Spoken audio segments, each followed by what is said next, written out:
Welcome to VB tutorial YouTube channel. ಇವತ್ತಿನ ಕ್ಲಾಸಿಂದ ನಾವು ಪ್ರೀವಿಯಸ್ ಇಯರ್ ಕ್ವಶನ್ ಪೇಪರ್ಸ್, ಇವಾಗ ಹಿಂದಿನ ವರ್ಷದ ಪ್ರಶ್ನೆ ಪತ್ರಿಕೆಗಳನ್ನು ಕೂಡ ನಾವಿಲ್ಲಿ ಡಿಸ್ಕಸ್ ಮಾಡ್ತಾ ಹೋಗೋಣ. ಇಲ್ಲಿ ಫಸ್ಟ್ ಏನಪ್ಪಾ ಅಂತಂದ್ರೆ, ನಾನು 2020 ಇಂದ 2025 ವರೆಗೂ ಯಾವೆಲ್ಲ ಎಕ್ಸಾಮ್ಸ್ ಆದವು, ಈ ಎಕ್ಸಾಮ್ಸ್ ಕ್ವಶನ್ ಪೇಪರ್ನ ಇಲ್ಲಿ ನಾನು ಫಸ್ಟ್ ಪ್ರಿಫರೆನ್ಸ್ ಕೊಡ್ತೀನಿ. ಇವನ್ನ ಡಿಸ್ಕಸ್ ಮಾಡ್ತಾ ಹೋಗೋಣ. ಯಾಕಪ್ಪ ಅಂದರೆ 2020 ಈ ಕಡೆ ಸ್ವಲ್ಪ ಡೆಪ್ತ್ ಆಫ್ ಕ್ವಶನ್ಸ್ ಆಗಿರ್ಬೋದು, ಕ್ವಶನ್ ಪೇಪರ್ ಪ್ಯಾಟರ್ನು ಸ್ವಲ್ಪ ಚೇಂಜ್ ಆಗಿದೆ. ಓಕೆನಾ? ಆದ್ದರಿಂದ ನಾನು ಫಸ್ಟ್ ಪ್ರಿಫರೆನ್ಸ್ ಇವ್ರಿಗೆ ಕೊಡ್ತೀನಿ. ಆಮೇಲೆ ನಾವು 20 ಆ ಕಡೆ ಡಿಸ್ಕಸ್ ಮಾಡ್ತಾ ಹೋಗೋಣ.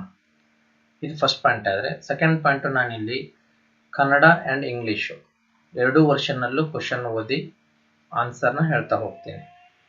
ಯಾಕಪ್ಪ ಅಂದರೆ ಇವಾಗ ರೀಸೆಂಟಾಗಿ KS ಅಲ್ಲಿ ಎಕ್ಸಾಮಲ್ಲಿ ಏನೆಲ್ಲ ಪ್ರಾಬ್ಲಮ್ ಆಯಿತು, ಟ್ರಾನ್ಸ್ಲೇಷನ್ ಮಿಸ್ಟೇಕ್ ಇತ್ತು ಅಂತೇಳಿ ನೀವು ನೋಡಿದ್ದೀರಾ. ಆದ್ದರಿಂದ ಆದಷ್ಟು ನಾವು ಟ್ರೈ ಮಾಡೋಣ, ಮ್ಯಾಕ್ಸಿಮಮ್ ಕನ್ನಡ ಆ್ಯಂಡ್ ಇಂಗ್ಲೀಷು ಎರಡರಲ್ಲೂ ಓದಿ ಆನ್ಸರ್ ಮಾಡ್ತಾ ಹೋಗೋಣ. ಆದ್ದರಿಂದ ನಾನು ಇಲ್ಲಿ ಕಂಪ್ಲೀಟ್ ಒನ್ ಸೆಷನ್ನಲ್ಲಿ 100 ಕ್ವಶನ್ಸ್ನ ಕಂಪ್ಲೀಟ್ ಮಾಡೋಕ್ಕಾಗಲ್ಲ. ಒಂದು ಸೆಷನಲ್ಲಿ ಮ್ಯಾಕ್ಸಿಮಮ್ ಎಷ್ಟಾಗುತ್ತೋ 25 to 30 ಕ್ವಶನ್ನ ಡಿಸ್ಕಸ್ ಮಾಡೋಣ. ಯಾಕಪ್ಪ ಅಂದರೆ ಅಲ್ಲಿ ನಮಗೆ ಮೇಯ್ನಾಗಿ ಎಷ್ಟು ಕ್ವಶನ್ ಪೇಪರ್ನ ಸಾಲ್ವ್ ಮಾಡಿದ್ವಿ ಅನ್ನೋದಕ್ಕಿಂತ ಕ್ವಾಂಟಿಟಿಗಿಂತ ನಮಗೆ ಇಲ್ಲಿ ಕ್ವಾಲಿಟಿ ಇಂಪಾರ್ಟೆಂಟು. ಹೌದಾ? ಸೊ ಇದು ಯಾವ ಕ್ವಶನ್ ಪೇಪರ್ ಅಪ್ಪ ಅಂತಂದರೆ 2024 ಫೆಬ್ರವರಿಯಲ್ಲಿ ನಡೆದಂಥ CAR-DRPC ನಾನ್ HK ಕ್ವಶನ್ ಪೇಪರ್ ಇದು. ಹಾಗಾದರೆ ಇವತ್ತಿನ ತರಗತಿಯಲ್ಲಿ ನಾವು ಈ ಕ್ವಶನ್ ಪೇಪರಲ್ಲಿ ಎಷ್ಟು ಕ್ವಶನ್ಸ್ ಆಗ್ತವೋ ಅಷ್ಟು ಕ್ವಶನ್ ಡಿಸ್ಕಸ್ ಮಾಡ್ತಾ ಹೋಗೋಣ. ಹಾಗಾದ್ರೆ ಇಲ್ಲಿ ಫಸ್ಟ್ ಕ್ವಶನ್ ಏನಪ್ಪಾ ಅಂತಂದ್ರೆ, ಈ ಕೆಳಗಿನವುಗಳಲ್ಲಿ ಯಾವುದು ಭಾರತೀಯ ಉಪಗ್ರಹ ನೌಕಾವಿದ್ಯೆ ಜಲಸಂಚಾರ ವ್ಯವಸ್ಥೆ? Option A BeiDou, option B Galileo, option C GLONASS, option D NavIC. Which of the following is an Indian satellite navigation system? ಹೌದಾ? ಅಂದ್ರೆ ಈ ಕೆಳಗಿನಗಳಲ್ಲಿ ಯಾವುದು ನಮ್ಮ ಇಂಡಿಯನ್ ಸಿಸ್ಟಮ್ ನ್ಯಾವಿಗೇಷನ್ ಸಿಸ್ಟಮ್ ಆಗಿದೆ ಅಂತೇಳಿ ಕೇಳಿದ್ದಾನೆ. ಇವಾಗ ನೀವು ಗೂಗಲ್ ಮ್ಯಾಪಿಂಗಿಗೆ GPS ಯೂಸ್ ಮಾಡ್ತೀರಾ, ಹೌದಾ? ಹಾಗಾದ್ರೆ GPS ಅಂದ್ರೇನು? Global positioning system. ಇದು ಯಾರ್ದು? USA ದವ್ರದ್ದು, ಹೌದಾ? ಹಾಗಾದ್ರೆ ಇಲ್ಲಿ ಇಂಡಿಯನ್ ಸ್ಯಾಟಲೈಟ್ ನ್ಯಾವಿಗೇಷನ್ ಸಿಸ್ಟಮ್ ಯಾವುದಪ್ಪ ಅಂತಂದ್ರೆ ಆನ್ಸರ್ ಇದು ನಾವಿಕ್ ಅಂತ ಹೇಳಿ. ಇದು ಇಂಡಿಯನ್ ಸ್ಯಾಟಲೈಟ್ ನ್ಯಾವಿಗೇಷನ್ ಸಿಸ್ಟಮ್. ಇದಕ್ಕೆ ಇನ್ನೊಂದು ಹೆಸರು IRNSS ಅಂತಾನು ಕರಿತೀವಿ ನಾವು. IRNSS ಅಂತಂದ್ರೆ ಇಂಡಿಯನ್ ರೀಜನಲ್ ನ್ಯಾವಿಗೇಷನ್ ಸಿಸ್ಟಮ್ ಅಂತೇಳಿ. ಇಂಡಿಯನ್ ರೀಜನಲ್ ನ್ಯಾವಿಗೇಷನ್ ಸಿಸ್ಟಮ್ ಅಂತ. ಇದರ ಆಪರೇಷನಲ್ ನೇಮ್ ಬಂದ್ಬಿಟ್ಟು ನಾವಿಕ್ ಅಂತ. ಹಾಗಾದ್ರೆ ಈ ನಾವಿಕ್ ಅಂತಂದ್ರೆ ಏನು? ನ್ಯಾವಿಗೇಷನ್ ವಿತ್ ಇಂಡಿಯನ್ ಕಾನ್ಸ್ಟಲೇಷನ್ ಅಂತ, ಹೌದಾ? ಇದಿಷ್ಟು ಈ ನಾವಿಕ್ ಬಗ್ಗೆ. ಈ ನಾವಿಕನ್ನ ಡೆವಲಪ್ ಮಾಡಿರೋರು ಯಾರು ಅಂತಂದ್ರೆ ಇಸ್ರೋದವರು. ಇದನ್ನ ಇಸ್ರೋದವರು ಡೆವಲಪ್ ಮಾಡಿದ್ದಾರೆ. ಇದು ಸುಮಾರು 1500 ಕಿಲೋಮೀಟರ್ ಅಂದ್ರೆ 1500 ಕಿಲೋಮೀಟರ್ ಬಿಯಾಂಡ್ ಲ್ಯಾಂಡ್ ಮಾಸ್ ವರೆಗೂ ಇದನ್ನ ನಾವು ಟ್ರೇಸ್ ಮಾಡ್ಬೋದು ಈ ನ್ಯಾವಿಗೇಷನ್ ಸಿಸ್ಟಮ್ ಇಟ್ಕೊಂಡು. ಹಾಗಾದ್ರೆ ಈ ರಿಮೈನಿಂಗ್ 3 ಇವು ಯಾವ ಕಂಟ್ರಿವು? ಬಿಡೋ, ಗೆಲಿಲಿಯೋ, ಗ್ಲೋನಾಸ್ ಅಂತಂದ್ರೆ, ಬಿಡೋ ಇದೆಯಲ್ಲ ಇದು ಚೀನಾ ನ್ಯಾವಿಗೇಷನ್ ಸಿಸ್ಟಮು, ಗೆಲಿಲಿಯೋ ಇದು ಯುರೋಪಿಯನ್ ಯೂನಿಯನ್ದು, ಹಾಗೂ ಗ್ಲೋನಾಸ್ ಇದೆಯಲ್ಲ ರಷ್ಯಾದ್ದು ಇದು. ಆಯ್ತಾ? ಇದು ಟೋಟಲ್ ನ್ಯಾವಿಗೇಷನ್ ಸಿಸ್ಟಮ್ ಬಗ್ಗೆ ನೀವು ತಿಳ್ಕೊಬೇಕಾಗಿರೋದು. ನೆಕ್ಸ್ಟ್ ಕ್ವಶನ್ ನಮಗೆ, ಕೆಳಗಿನವುಗಳಲ್ಲಿ ಯಾವುದು ಹವಾಮಾನ ಬದಲಾವಣೆಗೆ ಒಂದು ಉದಾಹರಣೆ ಅಲ್ಲ? ಇದು ಕ್ವಶನ್ ಓದುವಾಗ ನೀವು ತುಂಬಾ ಇಂಪಾರ್ಟೆಂಟ್. ಏನಪ್ಪಾ ಅಂತಂದ್ರೆ ಉದಾಹರಣೆ ಹೌದು, ಉದಾಹರಣೆ ಅಲ್ಲ, ಇಲ್ಲಿ ಪಾಸಿಟಿವ್ ನೋಟ್ ಅಲ್ಲಿ ಇದೆಯೋ ಅಥವಾ ನೆಗೆಟಿವ್ ನೋಟ್ ಅಲ್ಲಿ ಇದೆಯೋ ಅಂತಂದು ಸ್ವಲ್ಪ ಫೋಕಸ್ ಆಗಿ ಕ್ವಶನ್ ಓದಬೇಕು. ಇಲ್ಲಿ ಯಾವುದು ಉದಾಹರಣೆ ಅಲ್ಲ ಅಂತ ಕೇಳಿದಾರೆ ಅವರು. ಆಪ್ಷನ್ ಎ ಕುಗ್ಗುತ್ತಿರುವ ಪರ್ವತ ಹಿಮ ನದಿಗಳು, ಆಪ್ಷನ್ ಬಿ ಸಾಗರ ಆಮ್ಲೀಕರಣ, ಆಪ್ಷನ್ ಸಿ ಮಾನ್ಸೂನ್ ಮಳೆ ಜೂನ್ ನಲ್ಲಿ ಸಂಭವಿಸುವುದು, ಆಪ್ಷನ್ ಡಿ ಗ್ರೀನ್ಲ್ಯಾಂಡ್ ನಲ್ಲಿ ಹಿಮ ಕರಗುವಿಕೆಯನ್ನು ವೇಗಗೊಳಿಸುವುದು. Which of the following is not an example of climate change ಅಂತ. for climate change. Shrinking mountain glacier, ocean acidification, monsoon rain occur in June, accelerating ice melt in Greenland. ಇಲ್ಲಿ answer C, monsoon rain occur in June. ಯಾಕಪ್ಪ ಅಂತಂದ್ರೆ ಇದು climate ಚೇಂಜ್ಗಿಂತ main ಆಗಿ ಸೀಸನಲ್ಲಿ ಆಗುತ್ತೆ monsoon ನಮಗೆ, ಓಕೆನಾ. ಬಟ್ ಇವು ಮೂರು ಇದಾವಲ್ಲ ಕ್ಲೈಮೇಟ್ ಚೇಂಜ್ ಇದ್ದಾನೆ ಆಗೋವು. ಇಲ್ಲಿ ನಾವು ಕಾಮನ್ ಆಗಿ ಥಿಂಕ್ ಮಾಡಿ, ಪರ್ವತ ಹಿಮ ನದಿ ಇದು ಕರಗೋದಾಗಿರ್ಬೋದು, ಗ್ರೀನ್ಲ್ಯಾಂಡ್ ಹಿಮ ಕರಗೋಕೆ ಅದು ಬೋತರ ಸಿಮಿಲರ್ ಇದಾವೆ. ಪರ್ವತ ಯಾವಾಗ ಹೋಗ್ತವೆ, ಹಿಮ ಪರ್ವತಗಳು, ಅದು ಅಲ್ಲಿರದ ಮಂಜುಗಡ್ಡೆ ಕರಗದಾಗ ತಾನೆ ಹಿಮ ಪರ್ವತಗಳು ಕುಗ್ಗಿದ್ವು ಅಂತ ಹೇಳರ್ಥ. ಆಮೇಲೆ ಗ್ರೀನ್ಲ್ಯಾಂಡ್ ನಲ್ಲಿ ಹಿಮ ಕರಗೋಕೆ ಬೋತ್ ಸೇಮ್ ಸೆನ್ಸ್. ಆದ್ರಿಂದ ಇಲ್ಲಿ ಟೆಂಪರೇಚರ್ ಹೆಚ್ಚಿಗೆ ಆದಾಗ ಕ್ಲೈಮೇಟ್ ಚೇಂಜ್ ಆಗುತ್ತಾ. ಕ್ಲೈಮೇಟ್ ಚೇಂಜ್ ಆಯ್ತಪ್ಪ ಅಂತಂದ್ರೆ ಇಲ್ಲಿ ಹಿಮ ಕರಗ್ತತಿ ಅಂತ. ಸಾಗರ ಆಮ್ಲೀಕರಣ ಅಂತಂದ್ರೆ ಇಲ್ಲಿ ಜಾಸ್ತಿ ಟೆಂಪರೇಚರ್ ಇದ್ದಾಗ ನೀರು ಜಾಸ್ತಿ ಆವಿ ಆಗುತ್ತಾ. ಜಾಸ್ತಿ ಆವೀಕರಣದಿಂದ ಏನಾಗುತ್ತಪ್ಪ ಅಂತಂದ್ರೆ ಸಾಗರದಲ್ಲಿ ಆಮ್ಲೀಕರಣ ಹೆಚ್ಚಿಗೆ ಆಗುತ್ತೆ. Simple thing. ಆದ್ರಿಂದ ಆಪ್ಷನ್ ಸಿ ಇದೆಲ್ಲ, ಇದು ಕ್ಲೈಮೇಟ್ ಚೇಂಜ್ ಇಂದ ಆಗೋದಲ್ಲ, ಇದು ಸೀಸನಲ್ಲಿ ಆಗೋದು, ಋತುಕಾಲಿಕವಾಗಿ ಆಗುವಂಥದ್ದು. ನೆಕ್ಸ್ಟ್ ನಮಗ ಥರ್ಡ್ ಕ್ವಶನ್ ನಂಬರ್ 3 ಏನಪ್ಪಾ ಅಂತಂದ್ರೆ ಕೆಳಗಿನವುಗಳಲ್ಲಿ ಯಾವುದು ನವೀಕರಿಸಬಹುದಾದಂತ ಶಕ್ತಿ ಅಲ್ಲ ಅಂತ ಕೇಳಿದಾನೆ. ನೋಡಿ ಇಲ್ಲೂ ಕೂಡ ನೆಗೆಟಿವ್ ಸೆನ್ಸ್ ಅಲ್ಲಿ ಇದೆ. ಪ್ರಮುಖವಾಗಿ ನೀವು ಇಲ್ಲಿ ಆಪ್ಷನ್ ಯಾವ ನೋಡೋದು ಫಸ್ಟ್. ಆಪ್ಷನ್ ಎ ಉಬ್ಬರವಿಳಿತದ ಶಕ್ತಿ, ಆಪ್ಷನ್ ಬಿ ನೈಸರ್ಗಿಕ ಅನಿಲ, ಆಪ್ಷನ್ ಸಿ ಪವನ ಶಕ್ತಿ, ಆಪ್ಷನ್ ಡಿ ಸೌರಶಕ್ತಿ. Which of the following is not a renewable energy? Tidal energy, natural energy, wind energy, solar energy ಅಂತ. ಫಸ್ಟ್ ನೀವು ನವೀಕರಿಸಲಾಗದ ಅಂದ್ರೆ ಏನು, renewable energy and non renewable energy ಅಂದ್ರೆ ಏನು ಅಂತ ಫಸ್ಟ್ ಡಿಫ್ರೆನ್ಸ್ ಗೊತ್ತಿರಬೇಕು. ರಿನ್ಯೂವಬಲ್ ಎನರ್ಜಿ ಅಂದ್ರೆ ಇವನ್ನ ನೀವು ರೀಸೈಕಲ್ ಮಾಡಬಹುದು ಅಂಡ್ ರೀಯೂಸ್ ಮಾಡಬಹುದು. ನಾನ್ ರಿನ್ಯೂವಬಲ್ ಎನರ್ಜಿ ಅಂದ್ರೆ ಇವನ್ನ ನೀವು ರೀಸೈಕಲ್ ಮಾಡಕ್ಕಾಗಲ್ಲ ಅಂಡ್ ರೀಯೂಸ್ ಮಾಡಕ್ಕಾಗಲ್ಲ. ಹಾಗಾದ್ರೆ ಇಲ್ಲಿ ಫಸ್ಟ್ ಯಾವ್ದ್ಯಾವ್ದು ಬರುತ್ತಾ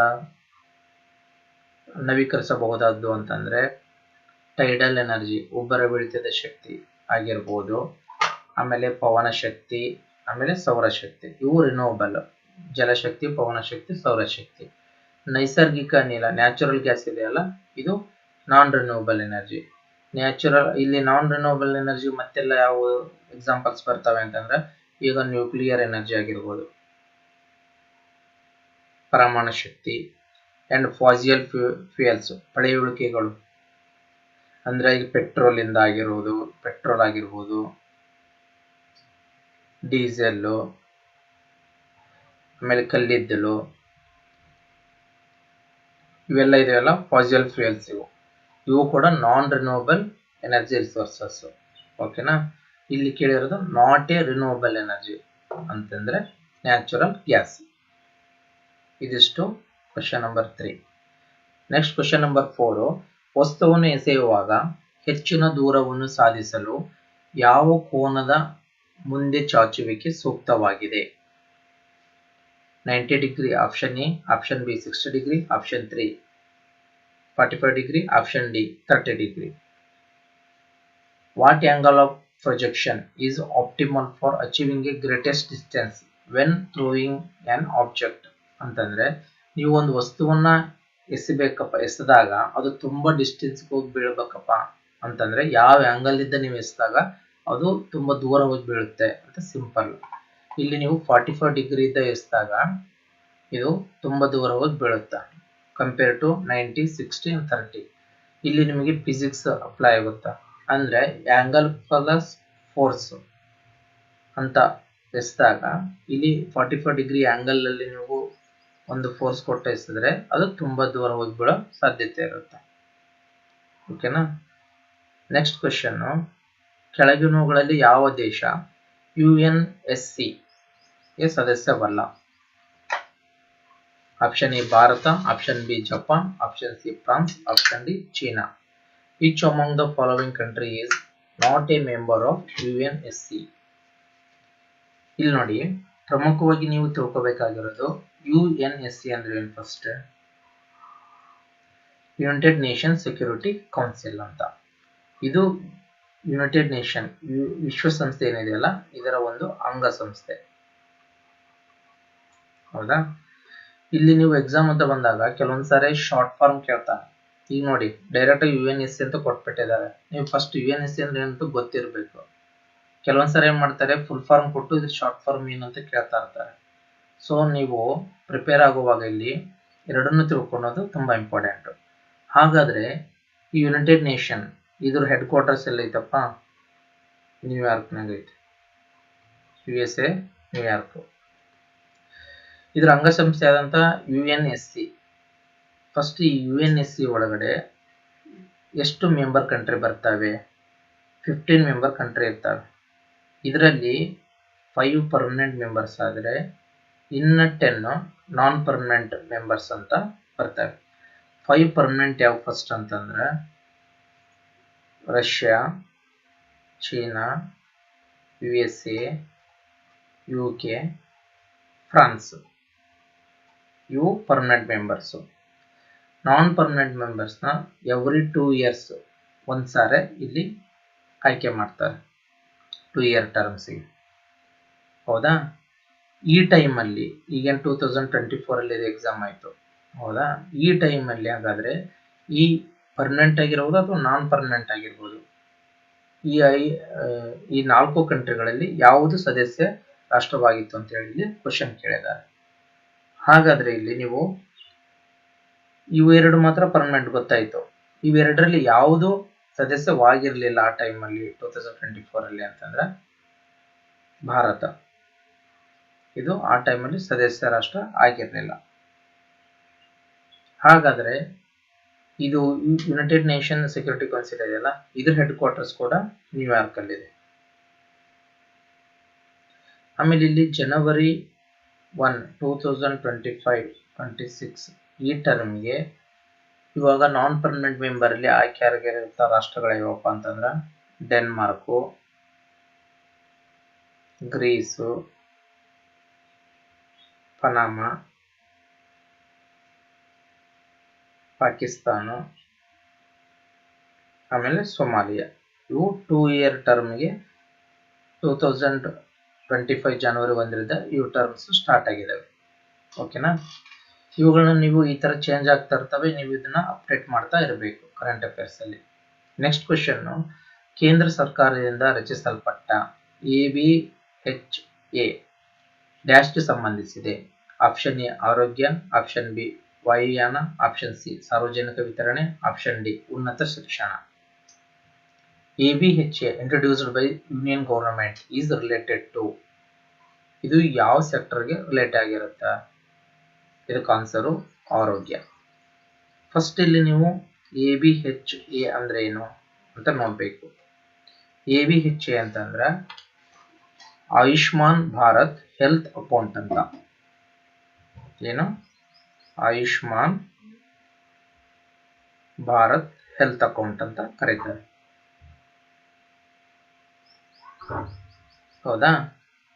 ಇದು ಡಿಜಿಟಲ್ ಹೆಲ್ತ್ ಐಡಿ. ಇದು IBH ಅನ್ನೋದು ಡಿಜಿಟಲ್ ಹೆಲ್ತ್ ಐಡಿ. ಇದು 14 ಡಿಜಿಟ್ ನಂಬರ್ನ ಒಳಗೊಂಡಿರುತ್ತೆ.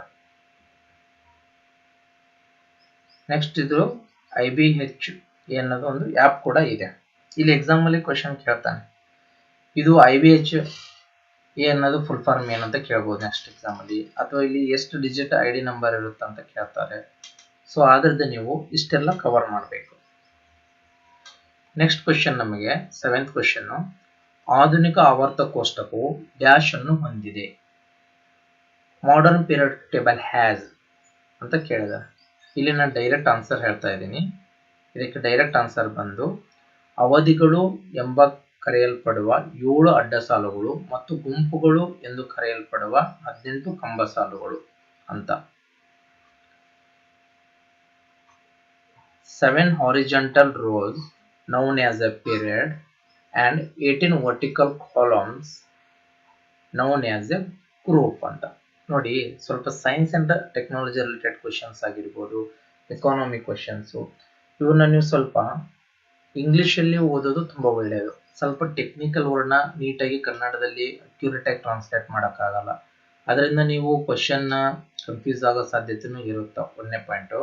ಎರಡನೇ ಪಾಯಿಂಟು, ನಿಮಗೆ ಸೋರ್ಸ್ ಅಂತ ಬಂದಾಗ ನೀವು ಆಲ್ಮೋಸ್ಟ್ ಸೈನ್ಸ್ ಅಂಡ್ ಟೆಕ್ನಾಲಜಿ ಅಂದಾಗ ಸ್ವಲ್ಪ ಮ್ಯಾಕ್ಸಿಮಮ್ ಇಂಗ್ಲಿಷ್ ಸೋರ್ಸ್ನ ರೆಫರ್ ಮಾಡಿರ್ತೀರ. ಆದ್ದರಿಂದ ನೀವು ಸ್ವಲ್ಪ ಇಂಗ್ಲಿಷ್ ವರ್ಷನ್ನ ಜಾಸ್ತಿ ಓದೋದು ತುಂಬ ಒಳ್ಳೆಯದು ಸೈನ್ಸ್ ಅಂಡ್ ಟೆಕ್ನಾಲಜಿ ಅಥವಾ ಎಕಾನಮಿ ರಿಲೇಟೆಡ್ ಬಂದಾಗ. ಇಲ್ಲೇನಪ್ಪ ಅಂತಂದ್ರೆ ಈ ತರ ಕಾಲಮ್ ಆಮೇಲೆ ಈ ತರ ರೋ ಅಂತ ಇದಾವೆ. ಇಲ್ಲೇನ್ ಹೇಳ್ತಾರೆ ಅಂತಂದ್ರೆ ಅಡ್ಡ ಸಾಲುಗಳೇನಿದಾವಲ್ಲ ಇವು, ಈ 7 ಅನ್ನ ರೋಸ್ ನ ನಾವು ಪೀರಿಯಡ್ಸ್ ಅಂತ ಕರಿತೀವಿ. ಈ 18 ವರ್ಟಿಕಲ್ ಕಾಲಮ್ ಏನಿದಾವಲ್ಲ ಇವುಗಳನ್ನ ನಾವು ಗ್ರೂಪ್ ಅಂತ ಕರಿತೀವಿ ಪೀರಿಯಡಿಕ್ ಟೇಬಲ್ ಅಲ್ಲಿ. ಹಾಗಾದ್ರೆ ಟೋಟಲ್ ಪೀರಿಯಡಿಕ್ ಟೇಬಲ್ ಅಲ್ಲಿ ಎಷ್ಟು ಎಲಿಮೆಂಟ್ ಇದಾವೆ ಅಂತಂದ್ರೆ ಮಾಡರ್ನ್ ಪೀರಿಯಡಿಕ್ ಟೇಬಲ್ ಅಲ್ಲಿ 118 ಎಲಿಮೆಂಟ್ಸ್ ಇದಾವೆ. ಹಾಗಾದ್ರೆ father of modern periodic table ಯಾರಪ್ಪ? ಮೆಂಡೆಲಿವ್. ಇವ್ರನ್ನ ನಾವು father of modern periodic table ಅಂತ ಕರಿತೀವಿ. ಇದಿಷ್ಟು ನಮಗೆ 7th question related. Next question, ಭೂಮಿಯ ವಾತಾವರಣದಲ್ಲಿ ಹೆಚ್ಚು ಹೇರಳವಾಗಿರುವ ಅನಿಲ ಯಾವುದು? ಆಮ್ಲಜನಕ ಆಪ್ಷನ್ ಎ, ಆಪ್ಷನ್ ಬಿ ಸಾರಜನಕ, ಆಪ್ಷನ್ ಸಿ ಜಲಜನಕ, ಆಪ್ಷನ್ ಡಿ ಇವುಗಳಲ್ಲಿ ಯಾವುದು ಅಲ್ಲ. Which is the most abundant gas in earth atmosphere ಅಂತ ಕೇಳಿದ್ದಾರೆ. ಇವಾಗ ಅಟ್ಮಾಸ್ಫಿಯರ್ ಅಲ್ಲಿ ನಮಗೆ ಏರ್ ಇದೆ. ಏರ್ ಅಲ್ಲಿ ಯಾವೆಲ್ಲ ಗ್ಯಾಸಸ್ಗಳು ಅನಿಲಗಳು ಕಂಟೆಂಟ್ ಇದೆ ಅಂತ ನೋಡ್ತಾ ಹೋದ್ರೆ, ಏರ್ ಅಲ್ಲಿ ಇವಾಗ ನಮಗೆ ನೈಟ್ರೋಜನ್ 78% ಇದೆ, ಆಕ್ಸಿಜನ್ ಅಂತ ಬಂದಾಗ 21% ಇದೆ, ಆಮೇಲೆ ಆರ್ಗಾನ್ ಇದೆ ಅಲ್ಲ ಇದು 1% ಆರ್ಗಾನ್ ಇರುತ್ತೆ. ಆಮೇಲೆ ರಿಮೈನಿಂಗ್ ಕಾರ್ಬನ್ ಡೈಆಕ್ಸೈಡ್ 0.04 ಸಮಥಿಂಗ್ %, ಅದೇ ರೀತಿ ನ್ಯೂಯಾನ್ ಇರುತ್ತೆ, ಅದೇ ರೀತಿ ನಮಗೆ ಸಲ್ಫರ್ ಡೈಆಕ್ಸೈಡ್ ಇದೆ. ಇದಿಷ್ಟು ಏರಲ್ಲಿ ಇರತಕ್ಕಂತಹ ಗ್ಯಾಸ್ ಕಂಟೆಂಟ್. ಹಾಗಾದ್ರೆ ಇಲ್ಲಿ ಯಾವ್ದಪ್ಪ ಹೈಯೆಸ್ಟ್ ಅಂತಂದ್ರೆ ನೈಟ್ರೋಜನ್, ಸಾರಜನಕ ಇದೆಲ್ಲ ಇದು ಹೈಯೆಸ್ಟ್. ಹಾಗಾದ್ರೆ ಯೂನಿವರ್ಸ್ ಅಲ್ಲಿ ವಿಶ್ವದಲ್ಲಿ ಯಾವುದಪ್ಪ ಹೈಯೆಸ್ಟ್ ಅಥವಾ ಇದು ಗ್ಯಾಸ್ ಕಂಟೆಂಟ್ ಇರೋದು ಅಂತ ನೋಡಿದಾಗ ಜಲಜನಕ ಅಂತ ಬರುತ್ತೆ ಯೂನಿವರ್ಸ್ ಅಲ್ಲಿ. ಇದು ಒಂದು ಎಕ್ಸಾಂಪಲ್ ಕೇಳಿದಾನೆ ಈ ಕ್ವಶನ್, ಆ ದೃಷ್ಟಿಯಲ್ಲಿ ಹೇಳ್ತಾ ಇದೆ. ನೆಕ್ಸ್ಟ್ ಅರ್ತ್ ಕ್ರಸ್ಟ್ ಅಂತ ಬಂದಾಗ ಆಮ್ಲಜನಕ. ಈ ಅರ್ತ್ ಸರ್ಫೇಸ್ ಅಲ್ಲಿ ಏನಿದೆಲ್ಲ ಕ್ರಸ್ಟ್ ಅದರಲ್ಲಿ ನಮಗೆ ಆಮ್ಲಜನಕ ಗ್ಯಾಸ್ ತುಂಬಾ ಇರುತ್ತೆ. ಓಕೆ, ಇದು 8th ಕ್ವಶನ್. ನೆಕ್ಸ್ಟ್ ನಮಗೆ 9th ಕ್ವಶನ್ ಏನಪ್ಪಾ ಅಂತಂದ್ರೆ ಇದು ಕಾನ್ಸ್ಟಿಟ್ಯೂಷನ್ ರಿಲೇಟೆಡ್, ಸಂವಿಧಾನ ರಿಲೇಟೆಡ್ ಕ್ವಶನ್ ಆಗಿದೆ. ಈ ಕೆಳಗಿನ ಹೇಳಿಕೆಗಳನ್ನು ಗಮನಿಸಿ, ಸರಿಯಾಗಿಲ್ಲದನ್ನು ಆಯ್ಕೆ ಮಾಡಿ. ಇಲ್ಲಿ ಯಾವ್ದು ಇನ್ಕರೆಕ್ಟೋ ಅದನ್ನು ನಾವಿಲ್ಲಿ ಚಾಯ್ಸ್ ಮಾಡಬೇಕು ಅಂತ. ಫಸ್ಟ್ ಸ್ಟೇಟ್ಮೆಂಟ್ ಏನು? ಆಪ್ಷನ್ ಎ, 1989ಕ್ಕಿಂತ ಮೊದಲು ಭಾರತದಲ್ಲಿ ಕನಿಷ್ಠ ಮತದಾನದ ವಯಸ್ಸು 21 ವರ್ಷಗಳು. 1989ರ 61ನೇ ತಿದ್ದುಪಡಿಯ ಮೂಲಕ ಮತದಾನವನ್ನು 21 ವರ್ಷಗಳಿಂದ 18 ವರ್ಷಗಳಿಗೆ ಇಳಿಸಲಾಯಿತು. ಇದು ಫಸ್ಟ್ ಸ್ಟೇಟ್ಮೆಂಟ್. ಓಕೆನಾ? ಈ ಸ್ಟೇಟ್ಮೆಂಟ್ ಕರೆಕ್ಟ್ ಇದೆ.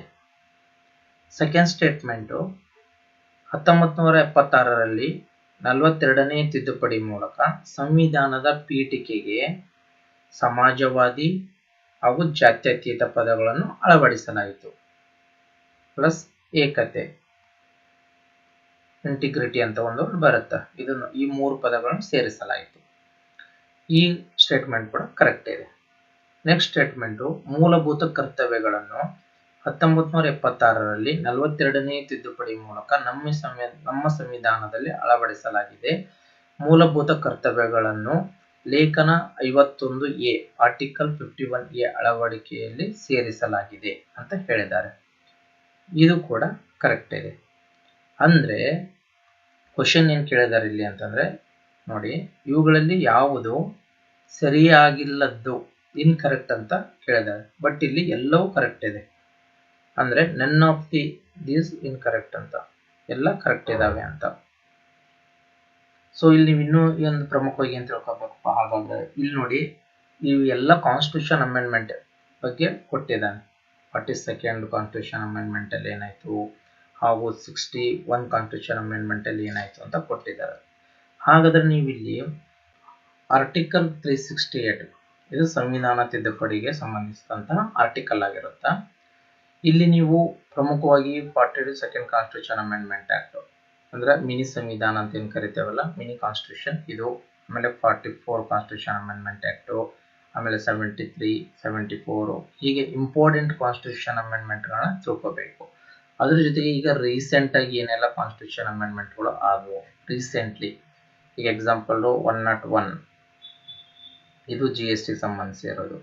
ಅದೇ ರೀತಿ 102 ಇದು national council for backward classes, backward commission ಇದನ್ನ ಕಾನ್ಸ್ಟಿಟ್ಯೂಷನ್ ಸ್ಟೇಟಸ್ ಕೊಟ್ಟಿರೋದು. 103 ಅಂತಂದ್ರೆ EWS ಎಕನಾಮಿಕಲಿ ವೀಕರ್ ಸೆಕ್ಷನ್ಗೆ 10% ರಿಸರ್ವೇಶನ್ ಕೊಟ್ಟಿರೋದು.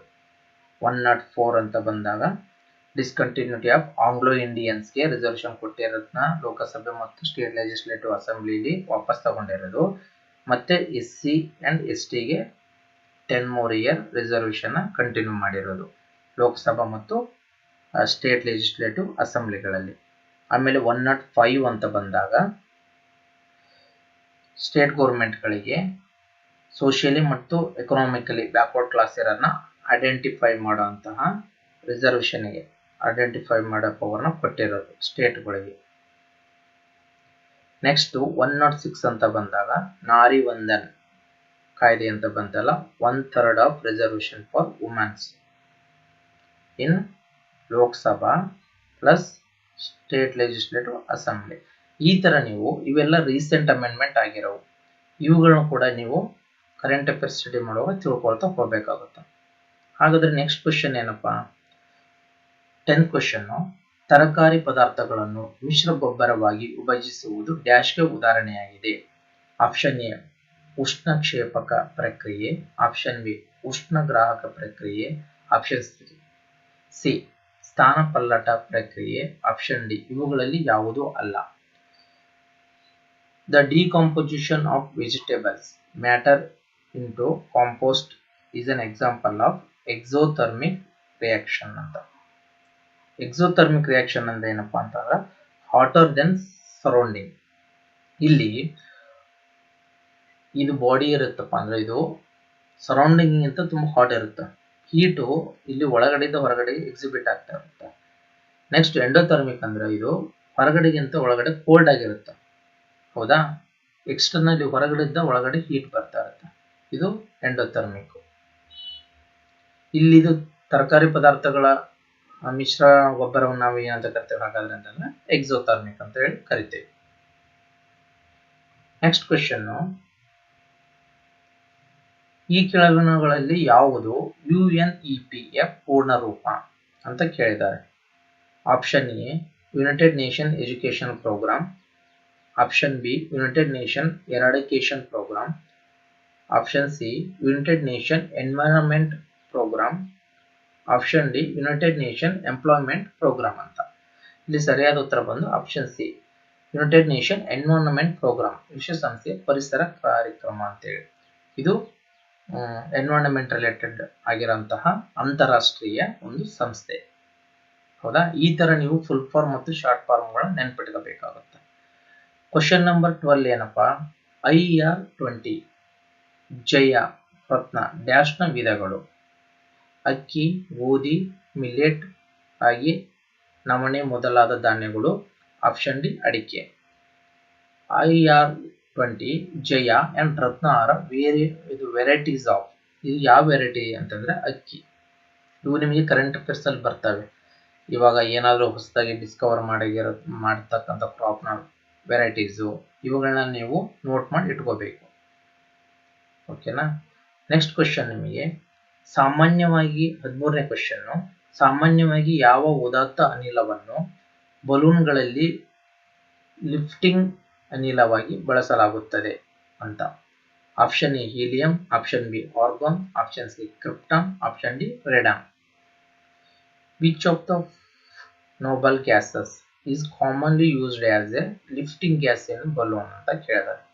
ಫಸ್ಟ್ ಇಲ್ಲಿ ನೀವು ನೋಬಲ್ ಗ್ಯಾಸ್ ಎಷ್ಟಿದಾವೆ, 7 ಅದು ಯಾವ್ದಾವ್ದಪ್ಪ, 7 ನೋಬಲ್ ಗ್ಯಾಸ್ ಅಂತಂದ್ರೆ ಯಾವ್ಯಾವೆಲ್ಲ ಬರ್ತವೆ?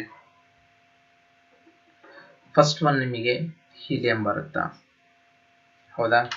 ಹಾಗಾದ್ರೆ ಸೆಕೆಂಡ್ ಒನ್ ಯಾವುದು? ಆರ್ಗಾನು, ಕ್ರಿಪ್ಟಾನು,